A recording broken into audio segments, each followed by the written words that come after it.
everyone, and welcome to tonight's special edition of the Draft Countdown Show. It is our annual Senior Bowl Grapico Party. A little bit different this year. Got some cats missing, but that's okay. We're going to get through it anyway. We're going to have some fun. We're going to talk about the Senior Bowl, and we may even drink a little Grapico tonight. Well, I am anyway. But I am Brian Bosarge, and here at Draft Countdown, we're going to tell you that it's 82 days, 22 hours, 56 minutes, 38 seconds away from the 2026 NFL Draft, and we are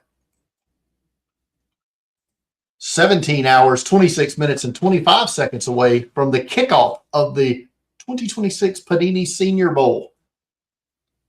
And like I said, we're going to have some fun tonight. We're going to answer some questions. We do this every year. Normally, Scott Wright would be with us. He's a little under the weather and literally under about 45 feet of snow. So where he's at in Sandstone, Minnesota. Shane has prior engagements this evening, so he's going to try to join us late. But I sent him a list of the questions we're going to ask, predictions for the game. He has graciously sent me his answers already, so I'll read those through. So yeah, let's bring everybody in. He's been with me all week at the Senior Bowl practices and was with me last night on the weekly recap. He is contributor for NFL Draft Countdown. He is Brian Lay. With Grapico. With Grapico. How about that? You went to Publix like I did, didn't you? Yes, I did. And he is the elder statesman of Draft Countdown. And he is probably the one who's in the warmest temperature at this stage of the week, I would imagine. It's our good friend from Central Florida, Pigskin Paul. Yes. What's the temperature down there going to be tomorrow, Paul? By Sunday morning, they were expecting 22 degrees. Jeez. That's pretty cold for Florida. That's not a good time to be at Disney World. I'm going to tell you that. No, exactly. Ooh. Exactly. So yeah, I just got an alert on my phone, Brian, just to let you know what we're in for on the walk to the press box tomorrow. We are under a wind advisory from Saturday at 6 a.m. until Saturday at 9 p.m. That ought to make for some fun throws from some of these quarterbacks we've seen this week. And also tomorrow, we have an extreme cold warning here in Mobile from 6 a.m. tomorrow until 9 p.m. I'm sorry, until 12 p.m. on Sunday.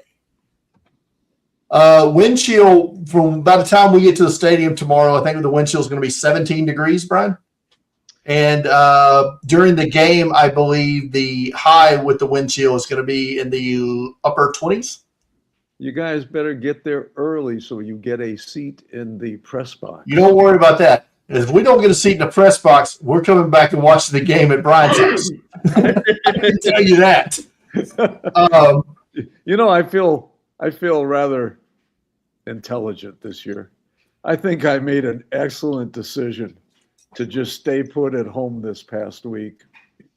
And every day that goes by makes me feel that's very justified. We talked about it all week. It was almost fine for like the first 30 minutes of the American team practice. But once the sun started getting down below the stadium, the temperature bottomed out quick. That was one of my concerns. And a very concerning thing. Quick housekeeping on the Senior Bowl roster. We've been keeping up with it all week. Rather meticulously, if you will, but the beginning of every practice. But 2 players added to the national team roster today.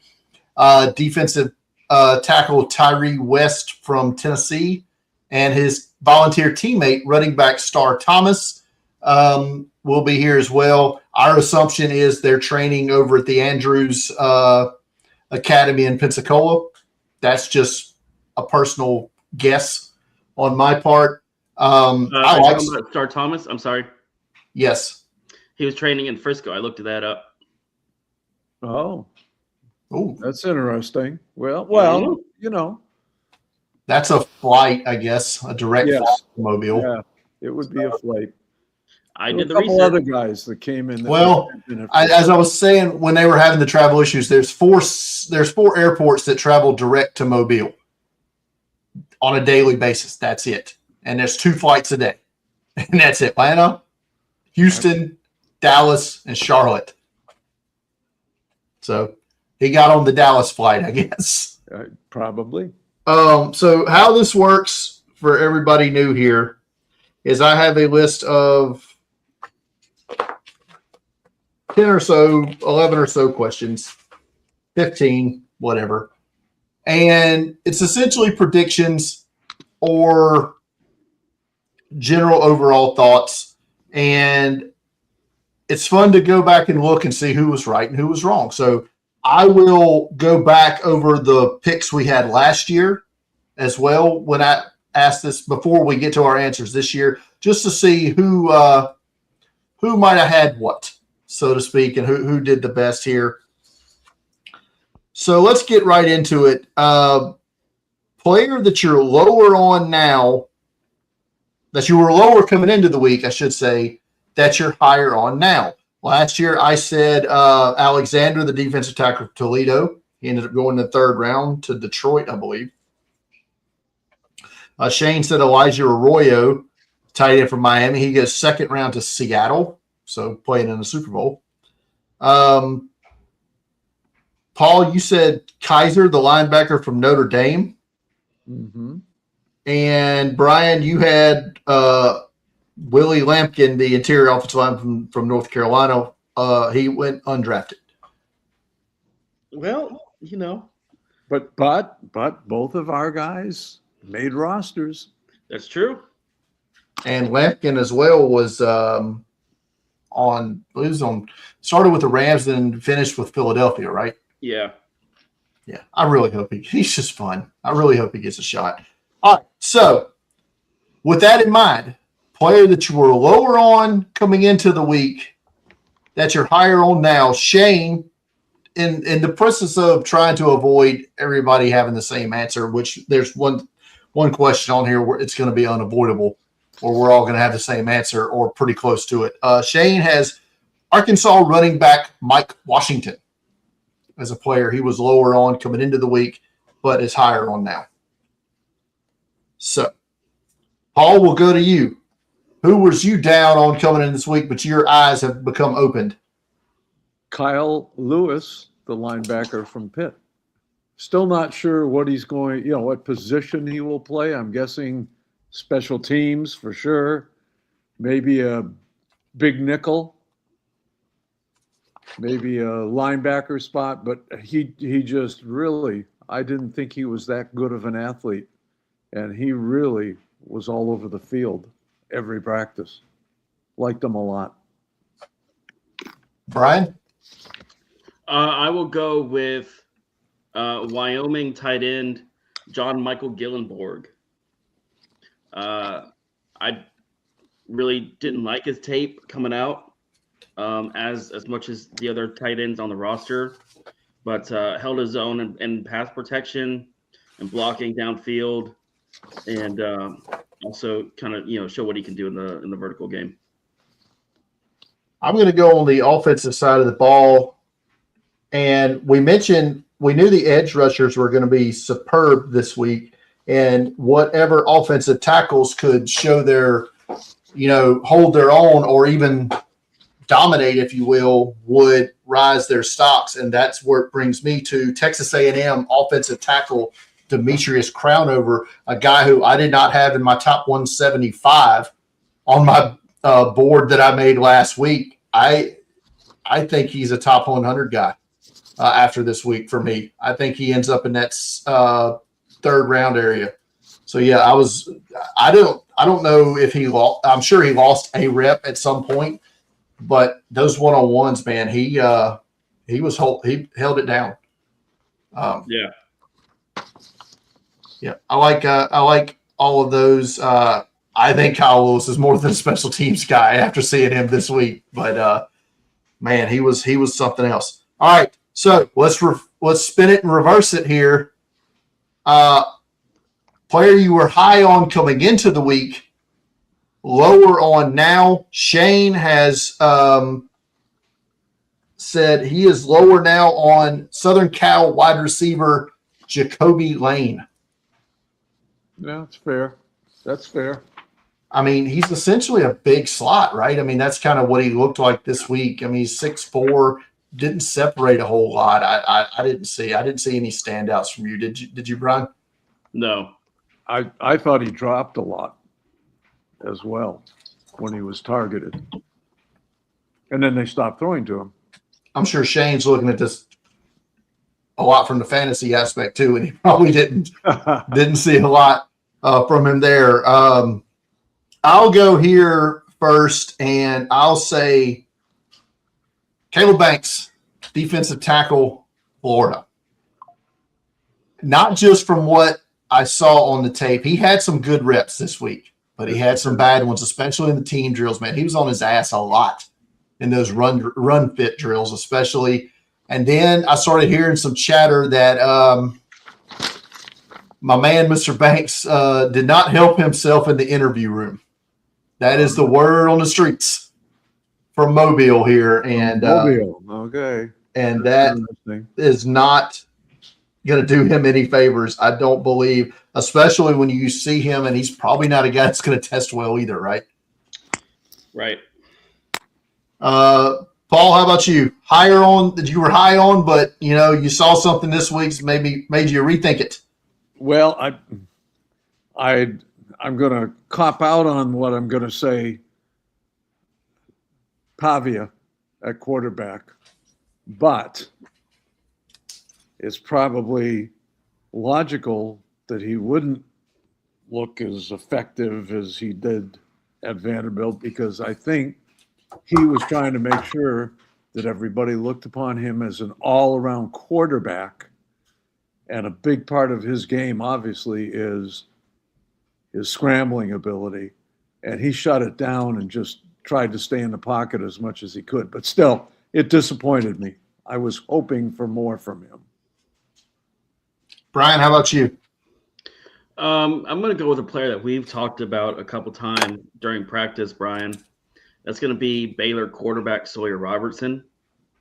Yeah. Really kind of thought he would kind of set himself apart on the better end this week, but came out and struggled with accuracy, struggled to get some of those throws to the player, to his target, and just outright struggled all week, I thought.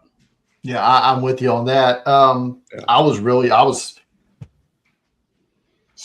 Had I not heard that about Banks the other day or yesterday, I probably would have could have gone with Robertson myself. Yeah. So, recapping what we did last year here, I feel like some of these were pretty spot on except for Paul's.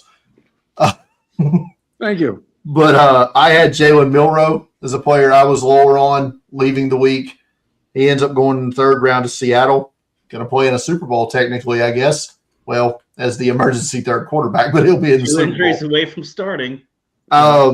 Shane had Xavier Restrepo, the wide receiver from Miami, was a UDFA for the Titans and ended up playing. I guess he made the 53 for the Titans. Brian, I don't know what became of R.J. Oben, the edge rusher from Notre Dame. Yeah, I don't know if he made a roster or not. I don't think he was even signed, was he? Did anybody I don't think he was.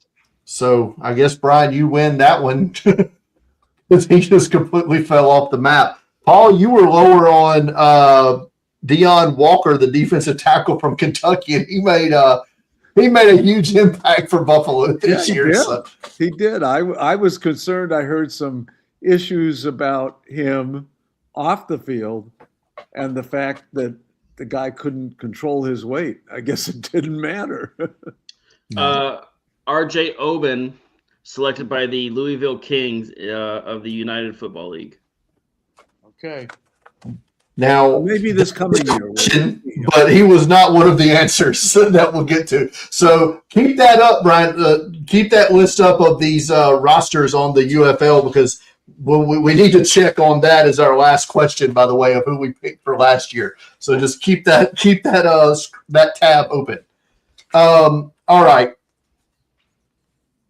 The Scott Wright rule for this used to be 10 number of players from the Senior Bowl game that will be picked in round 1. We ain't getting 10. No. I think we're going to be pretty close to this number, so we can all have the same answer here if need be. Shane has 2. Brian? I'm going to go 3. I'll take Paul? the over. Okay, this is suicide, but I'll go 4. I'm also going to go 2. I think it's Hood and Hunter, and that's it. Yeah. Brian, who's the third? I mean, I think there's several guys. I mean, Daryl Jackson Jr. could probably get there. You wonder if one of these linebackers can get there. Maybe the Arizona State offensive tackle. Yes. Hinachor. Yeah. Hinachor can get there. I mean, these are all guys that are kind of ranked on maybe NFL Dunker mock draft database just outside of the first. Yeah, maybe Jennings Dunker. Good. Yeah. How about you, Paul? Anybody that you know what? We'll save that one for later because actually that's the next question. Okay. Last year, I had 6. Shane had. I can't tell if that's a 9 or a 4. I'm going to go with 9. My handwriting's bad. Scott had 8. Brian, you had 4. Paul had 7. Survey says 7 was the number of first-round picks last year. Paul, dead on. Yay. You get $100 and you get to go to the showcase. Spin the wheel, Paul. Oh, All I right. hurt my back spinning it. Oh. All right. So, surprise name that could pop up in the first round. A guy that we're not expecting to be there, but could be. Last year, I picked Kyle Kennard, who we talked about off air before we got going here. He went in the 5th. Shane had Walter Nolan from Ole Miss, defensive tackle. He did go in the first round. Scott had Gray Zabel, the interior offensive line from North Dakota State, who also went in the first round. Paul, Paul, you had Johnson, the wide receiver from Oregon. Not sure where he ended up. I think he was a 7th rounder to the Buccaneers. Nowhere near the first round. Tez Johnson, yes, that's who it was. I couldn't even remember his first name. Tez Johnson. And but he did make some plays this year, though, right? He was in. When the injuries mounted up and they got short. And Brian, you had TJ Sanders, the defensive tackle from South Carolina, who was a 2nd-round pick. So, that being said, Brian, let's go with Shane's first. He goes with Malachi Fields, wide receiver, Notre Dame, as his guy that he thinks can sneak into that first round and would surprise people. Brian, how about you? I'm going to go Jennings Dunker. I think he's ranked just outside of the first on NFL mock draft database and their consensus big board. So I don't think that's a huge jump for him to. As a tackle or a guard? I mean, for you. I think he can do both. What did he do most of here? He guard? Tackle. Yeah, he's listed as a tackle, so I assume he's going to play tackle. I think so as well. At least to start. It's a big boy. How about you, Paul? I think for me, Jacob Rodriguez. Yeah. That would be so fun. He had a really good week. So good. Such a good week.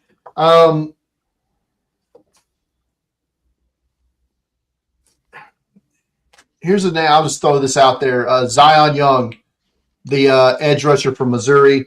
might see a run on those guys at the bottom of the first round, and everybody needs those guys, right? I mean, more likely he goes in that second, third round area, but Right. could get his way there. All right. Last year we set the over/under on total number of Senior Bowl players drafted. Now we're sitting with a roster now that's somewhere around, if you count every player that's weighed in and every player that showed up late during the week, we're at about 147, something like that. I think so, give or take.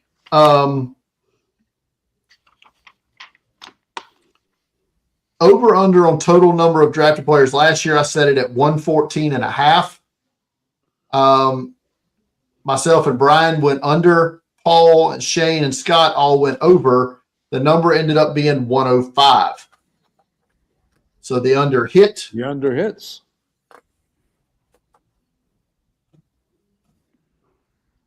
Brandon Hallam, 51. I wouldn't complain if the Texans took Jennings Dunker at 38.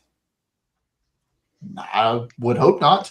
That'd be a great get for the Texans, and they certainly do. So I lowered the over/under this year because I don't think this roster is as deep as it has been in years past. So we lower the number from 114.5 this year to 108.5. Shane goes over 108.5. Paul. I'm going to go over, and the quick reasoning is I agree that this roster doesn't have the quality or the depth of the last couple of years. But by the same token, not having the depth, some guys that wouldn't have been drafted last year are going to get drafted this year. So I'm going to go with the over. Brian? I'll take the under. The under hit last year. I think it'll hit this year as well. Yeah, I kind of with you on this. I think it's the under. I think the Shrine gets more guys drafted this year than they did last year. I don't know what. Yes. I can't remember what number they had was, but I think they'll get over their number. Wasn't it 30 something, or was it more than that last year? I would have to go back and look. Yeah, I don't know. They had not to get off the subject, but they had some talent this year. I was impressed for like 2 days. Their roster attrition got killed quicker than the Senior Bowls did this year, which last year was 51 in the Shrine. Okay. All right. So last year I set the over/under in the top 100 for Senior Bowl players at 39.5. It hit way over. 4 of the 5 of us went over and were correct. Paul went under. So this year I raised that number up to over/under Senior Bowl players drafted in the top 100, 44.5. Shane went over. Paul? Under. I'm going to go also go under. Brian? I'll go over. All right, so here's the thing. So what we're saying here is you had 3 players going in the first round. So that means the second and third round is going to 42 picks in the second and third round have to be Senior Bowl players. Yeah. Which is a lot, but feels like a lot. Yeah. All right. This is always fun because none of these players will win these. Well, maybe the other defensive player, but if you had to pick a player to win the Offensive Rookie of the Year in 2026, but he had to have played in the Senior Bowl, who is that player? Last year, I picked Ollie Gordon. Not even sure what team he's on. Dolphins. Shane picked Jackson Dart, Ooh. which could happen, right? Yeah. I mean, he's a finalist, I would assume, right? Yeah. Scott picked Jalen Milroe, which will not happen. Brian, you picked Harold Fannin, which he should be a finalist. I don't know that he is. He was good. He was really good this year, and is, I believe, going to get better with Todd Monken as the head coach now in Cleveland. And Paul, you picked Jack Besh, the wide receiver from TCU, who's with the Raiders. Don't know what he did this year. Nothing. I was shocked. Oh, looks like Jackson Dart, Amika Egbuka, Travion Henderson, Tatario McMillan, and Tyler Shuck. Okay, Are, so no Fannin, finalists. but Shuck is probably going to win that. Him or McMillan. Yeah. But yeah, so Shane has the only shot here of pulling this one off. So with that being said, from this game, who wins Offensive Rookie of the Year? Shane went out of left field. Ted Hurst, wide receiver from Georgia State. So, Brian, who do you have To win Offensive Rookie of the Year, Senior Bowl only?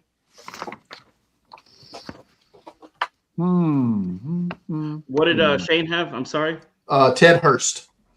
I will go with Josh Cameron, Baylor wide receiver. Ooh, I was thinking of him. He looked pretty good.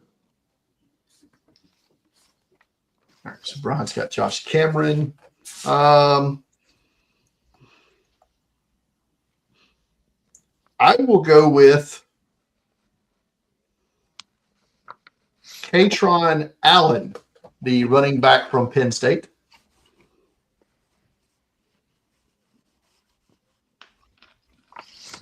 How about you, Paul? I will go with, even though he didn't do greatly in the week, I'll go with Caleb Douglas, the wide receiver from Texas Tech. Sure, why not? I do find it striking that none of us picked a quarterback. Or telling, I should say. Well, let's get around to the question about a bold prediction. Isn't that coming up soon? We're almost there. One more question to go before that. Okay. If you had to pick the defensive, Brian, do you have the nominees for this year's Defensive Rookie of the Year handy? I can. Okay. So while you're looking at that, our picks for Defensive Rookie of the Year, Senior Bowl only, were Shamar James, linebacker, Florida. That was me. And that wasn't bad. He started most of the year for the Cowboys. Shane picked Azarae Thomas, cornerback from Florida State. Yeah. Scott picked Quincy Riley, the cornerback from Louisville, who had a good rookie season with the Saints. Brian, you picked Mike Green, the edge rusher from Marshall, who I think started coming on a little bit for Baltimore there towards the end. And Paul, you had Donovan Ezaraku, the edge rusher from Boston College, who was drafted by Dallas. Yep. What'd you come up with, Brian? We got 5. Abdul Carter, Giants linebacker. Nick Emanwari, Seahawks defensive back. There's your man. Dave Pierce Jr., Falcons defensive end. Carson Sweshinger, Browns linebacker. And Xavier Watts, Falcons safety. No Senior Bowlers on that list. Nope. But Emanwari should win just on principle. Sure. All right. So that being said, Defensive Rookie of the Year, Senior Bowl only. Shane has taken somebody's pick, as he has taken Kyle Lewis, the linebacker from Pitt. Okay. So I feel like I need to get a sack guy here, because you two are going to take the other linebackers. So I'm going to go with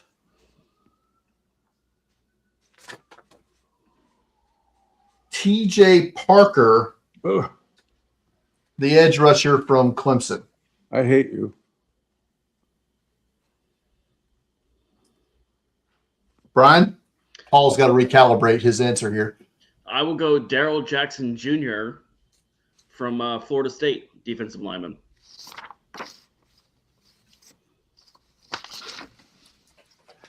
Paul, we left you the low-hanging fruit here, man. Yeah, I'll go back with Jacob Rodriguez again. I was fixing to say, I mean, if nobody's going to take you, I'm going to go back and change my pick. Yeah, I mean, Rodriguez,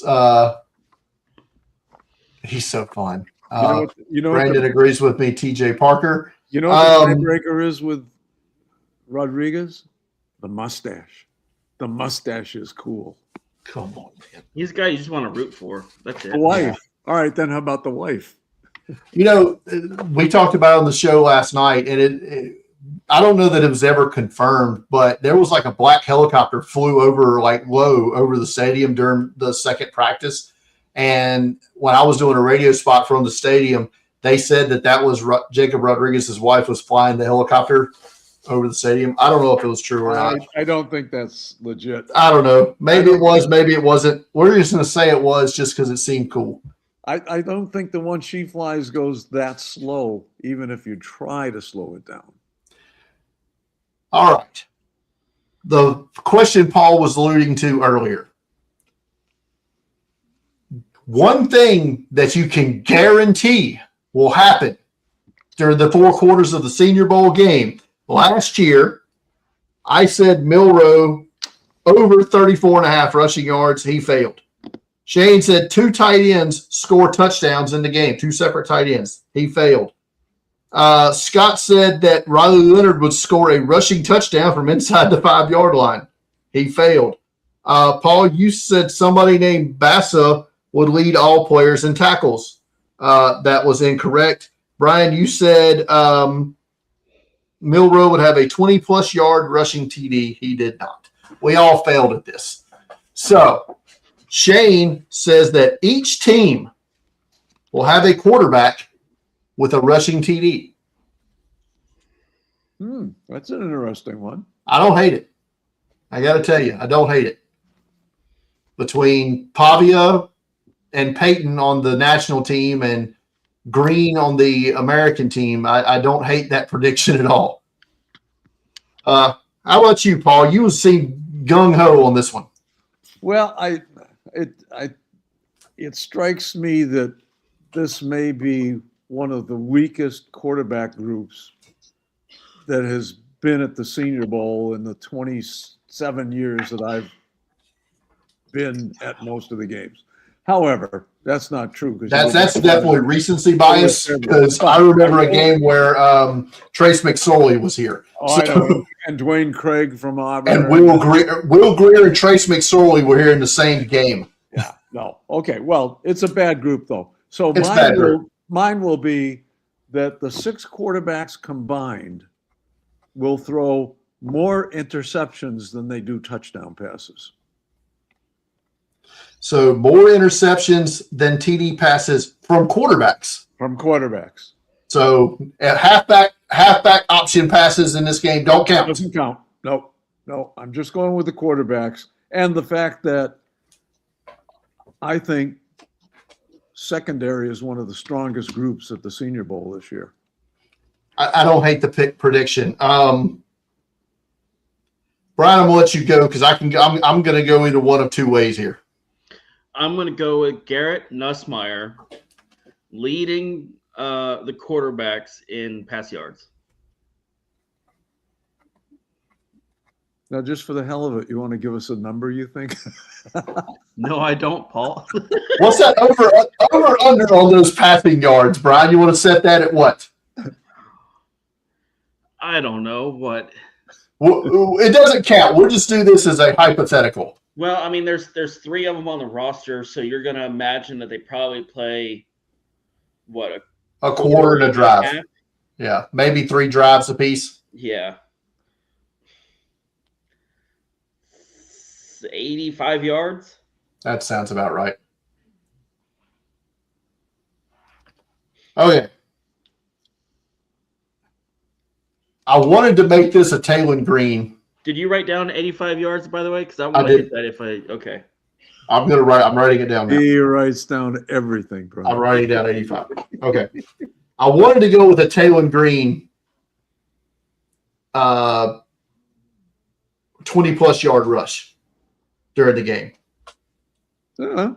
But I'm going to make this Jacob Rodriguez show continue. And Jacob Rodriguez is the leading tackler in the game. Okay.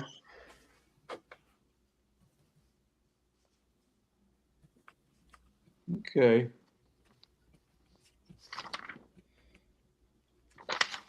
But I'm going to put in parentheses Green 20-plus yard rush. Just in case that one hits too, like your 85.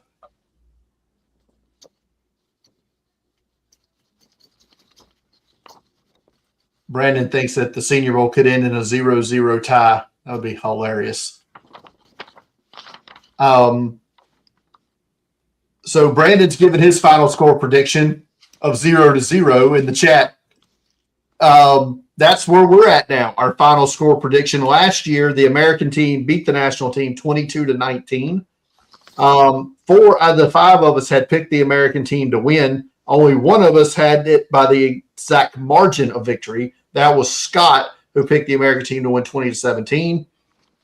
I had the American team winning 13-7. Paul had them winning 21-13. Brian, you had them winning 24-3. You were very ambitious with the amount of victory. Shane had the national team winning 27-24.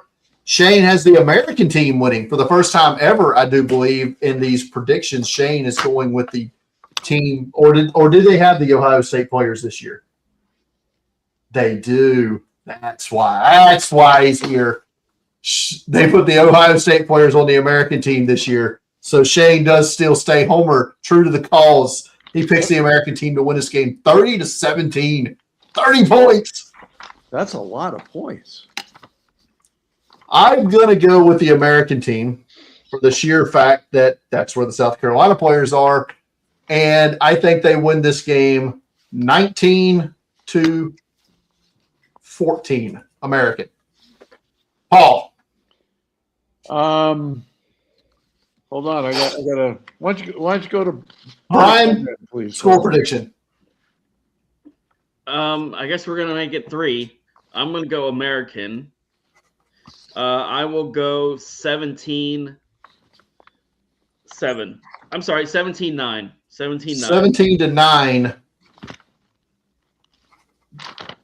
for the American team. Paul, you Okay. scoured the rosters. I'm gonna go national team. 20-13. 20-13 national team. All right. This is where it gets tricky because I don't necessarily think they give out an offensive MVP and a defensive MVP anymore. But we're going to do that anyway.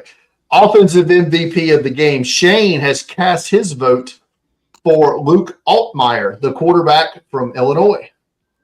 The chat here, Brandon has cast his vote for Houston tight end Tanner Koziol. I don't hate that one either. How about you, Brian? I will go. I'm between 2 guys, and they both won Player of the Week for their respective teams, 2 quarterbacks. I will go Garrett Nussmeier, LSU quarterback. Garrett Nussmeier, LSU quarterback. Who was the other one? Diego Pavia. Oh, Jesus.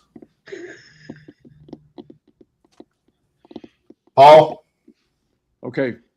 Question. I was looking through these. Is this offensive player of the game or just player of the game? Offensive player of the game.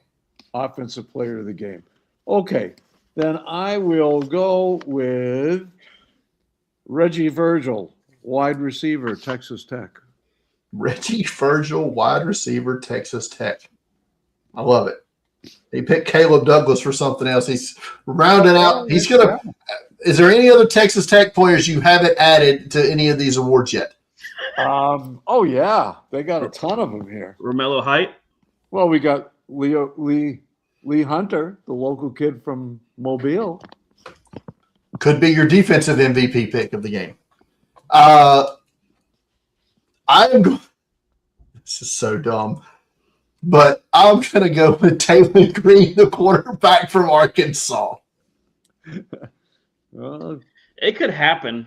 He's got. I mean, You know what? I feel like I use this strategy every year when we do this, and I pick the running quarterback that just, and it never works out. Like I picked Milroe last year. yeah, but I mean, we were talking about it in practice. He didn't look great in practice, but like I said, I think he's better when he's off script. The play breaks down, and he can get out and then make plays to get the ball downfield. Last year, our offensive MVPs, I had Jalen Milroe, as I mentioned. Paul, you had Tyler Shuck, quarterback from Louisville. Brian, you had Dylan Gabriel, quarterback from Oregon. Shane had Ollie Gordon. And Scott had Taylor Elgersma, the quarterback from the Canadian. Wilfrid Laurier. Or Laurier, or wherever, the Canadian kid who. Yeah. The Packers had him in camp. And that was about it. I'm assuming he's in the CFL now. Yeah. So, yeah, that was the our offensive player of the game. And I guess the best rookie season out of the bunch was Tyler Shuck, right? So, all right. I'll take it. There you go. Defensive MVP of the game. Shane has gone with the corners, which means he thinks he's going to have an interception in the game. And he's also making wild assumptions he's going to play in the game. That is Texas cornerback Malik Muhammad. Well, could be. I am going to take a linebacker that is not Jacob Rodriguez, that is not Kyle Lewis. Come on. I am going to take TCU linebacker Caleb Alars-Orr as my defensive MVP pick. I like him, but I don't think he did much this week. You are high. That dude he was the third best linebacker on their team. Which is saying something. The other two were Kyle Lewis and Jacob Rodriguez. Just remember, I have to make my decisions based on what ESPN and NFL Network showed me was going on out there. That's fair. That's fair. Which is a heck of a handicap. All right, so one's going to pick one and the other's going to pick the other. Is that the way this is going to work? Paul, go ahead. Defensive player of the game, Lee Hunter, the Mobile boy. Brian says still doesn't think he's going to play in the game. I will go with Kyle Lewis, who won the National Linebacker Player of the Week. So, last year our picks were I picked Demetrius Knight, the linebacker from South Carolina. I have no idea why. Why would I do that? He started. Shane picked Hunter Wohler, the safety from Wisconsin. Scott, another homer pick here, went Jack Kaiser, the linebacker from Notre Dame. Paul, you picked Porter, the corner from Iowa State. And Brian, you picked Sorrell, the edge rusher from Texas. So, based off this, I guess Demetrius Knight had the best rookie season of these guys. Yeah, I think by default because the Bengals played him every snap, despite him missing more tackles than anybody else in the NFL combined, I believe. Well, he was getting to the ball. All right. So enough positivity on this show. We're a negative group here. We don't have positive Shane here to to lighten the mood and bring us back up. But we always end this with all these guys aren't going to make it to the NFL, right? Some of these guys aren't going to get drafted. Some of these guys are going to be UDFAs. Some of these guys aren't even going to get to camp. But that's where our good friends at the United Football League come into play, which they're around for at least one more year. They had like 3 new cities come in. You got a team in Orlando now, Paul, right? They're advertising them already. I bet they are. So somebody on this game is going to be in the UFL in 2027. Who's it going to be? Shane has gone with Kajon Owens, the running back from FIU. Okay.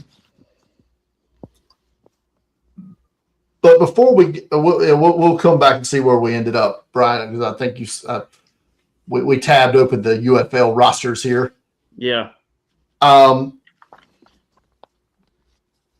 had a guy. What did I forgot who it was? Brian, do you have your guy handy? Yeah, but you got to give me a name. You think we're gonna have the same name? Year. Oh, what?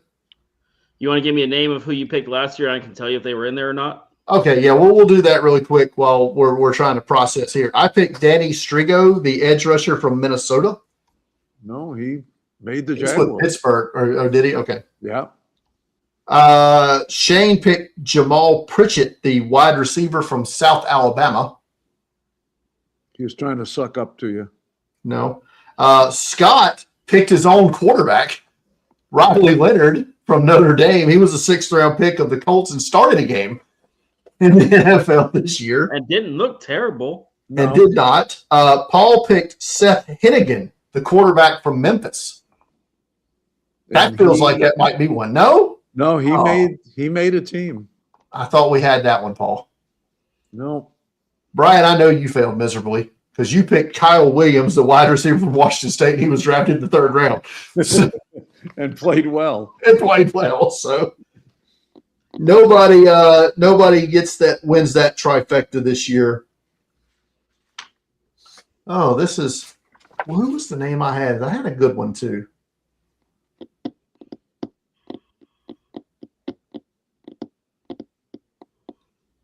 Oh, this is terrible radio. You want me to sing or something? I'm good. Okay. Do you want me to give you mine? Go ahead. I will go with Dartmouth offensive lineman Delby Lemieux. No. He's going to continue the minors, the Zabel, the small school guys. I mean, I'm going to be honest. I think he'd enter the workforce before he'd go to the UFL, right? He'd take that Dartmouth degree and Right. get a job. I'll stay with Shane and go with the running back. I don't know. I wasn't enthralled with him this week. I'm going to go with Seth McGowan, the running back from Kentucky. Yeah, why not? Paul? Okay. This is out of left field, but what the hell? Diego Pavia. Not going to make it on an NFL team. He's going to be a USFLer. There you go. So that's it. We've completed our predictions, and the game again. You can watch it live on the NFL Network on Saturday at 1:30 Central, 2:30 Eastern. You can. I'm not doing a post-game video. I thought about it, and I didn't really see the point. Nobody was going to watch it anyway. At that point, everybody's done with All-Star Game football as soon as that game's over with. So that's to do it. Paul, thanks for coming on tonight, man. You can go to bed now. Oh, no, now I'm so hyped I have to. There you go. But thanks for coming on, Paul. And thanks for having me. we'll have you on. I don't know when. maybe right after the Super Bowl. I think we're going to do a team mock draft. Get everybody in. We'll do a 1-round mock live on the YouTubes here, and assign everybody X. Yeah, we'll do that, and we'll bring Brad in on that, and we'll have everybody do that. But Paul, we'll see you around, and you'll have your I'm guessing your Tuesday morning pigskin this week will be very Senior Bowl dedicated. Yes, it will. Yep. All right. There's nothing left in football to talk about right now. No. All right, Paul. Thanks for coming on. Thanks, guys. Brian, I will see you in the morning, and we'll head over to the Senior Bowl, get our seat in the press box, and watch a little all-star game football. I just hope the heater's working. That's it. I'm gonna tell you, if they park us where, which I'm pretty sure they are going to park us where they parked us last year. Yeah, that's going to be a long ass walk in the cold. Yeah, I can tell you that. But all right, that's going to do it, everybody. For this show, I'll be back with the regular draft countdown show on Wednesday. We're going to get caught up on all the NFL head coaching news and that stuff, and we'll set the stage for where we're going to go forward, and that'll be it. But for Brian and Paul, we'll see you next time.